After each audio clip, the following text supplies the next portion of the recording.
Happy to be here to hear Neil Gaiman read and talk tonight.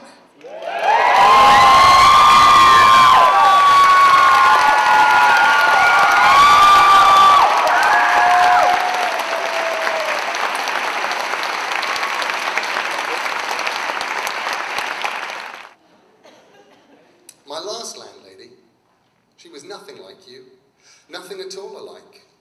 Her rooms were damp. The breakfasts were unpleasant.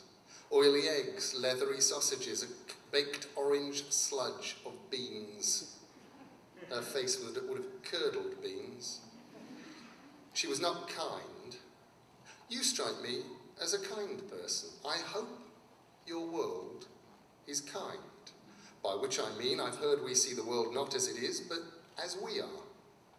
A saint sees a world of saints. A killer sees only murderers and victims. I see the dead. My landlady told me she would not willingly walk upon the beach, for it was littered with weapons, huge hand-fitting rocks, each ripe for striking. She only had a little money in her tiny purse, she said, but they would take the notes, oily from her fingers, and leave the purse untouched underneath a stone. And the water, she would say, hold anyone under, chill salt water, grey and brown, heavy as sin, all ready to drag you away. Children went like that so easily in the sea when they were surplus to requirements or had learned awkward facts they might be inclined to pass on to those who would listen. There were people on the West Pier the night it burned, she said. The curtains were a dusty lace and blocked each town-grind window. Sea view. That was a laugh. The morning she saw me twitch her curtains to see if it was properly raining, she rapped my knuckles. Mr. Maroney, she said, in this house we do not look at the sea through the windows. It brings bad luck. She said, people come to the beach to forget their problems. It's what we do. It's what the English do. You chop your girlfriend up because she's pregnant and you're worried what the wife would say if she found out. Or you poison the banker you're sleeping with for the insurance, marry a dozen men in a dozen little seaside towns. Margate, Torquay, Lord love them, but why must they stand so still? When I asked her who stood so still, she told me it was none of my beeswax and to be sure to be out of the house between midday and 4 as the char was coming. And I would be underfoot and in the way. I've been in that B&B for 3 weeks now, looking for permanent digs. I paid in cash. The other guests were loveless folk on holiday and did not care if this was Hove or hell. We'd eat our slippery eggs together. I'd watch them promenade if the day was fine or huddle under awnings if it rained. My landlady cared only that they were out of the house until tea time.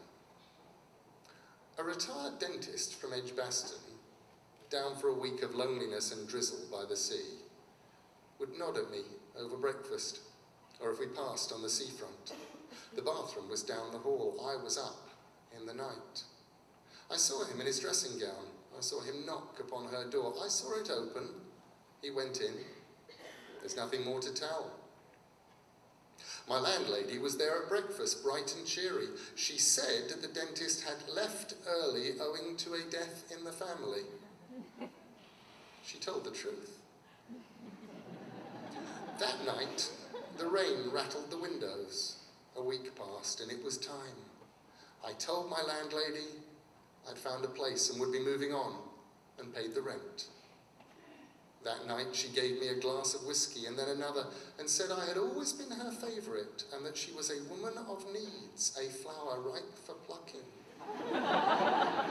And she smiled. And it was the whiskey made me nod and think she was perhaps a whit less sour of face and form, and so I knocked upon her door that night. She opened it. I remember the whiteness of her skin, the whiteness of her gown. I can't forget. Mr. Maroney, she whispered. I reached for her, and that was forever that. The channel was cold and salt wet, and she filled my pockets with rocks to keep me under, so when they find me, if they find me, I could be anyone, crab-eaten flesh and sea-washed bones and all.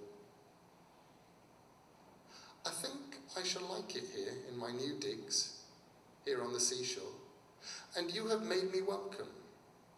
You have all made me feel so welcome. How many of us are here? I see us, but I cannot count. We cluster on the beach and stare at the light in the uppermost room of her house. We see the curtains twitch. We see a white face glaring through the grime. She looks afraid, as if one loveless day we might start up the pebbles towards her to rebuke her for her lack of hospitality, to tear her for her bad breakfasts and her sour holidays and our fates. We stand so still. Why must we stand so still?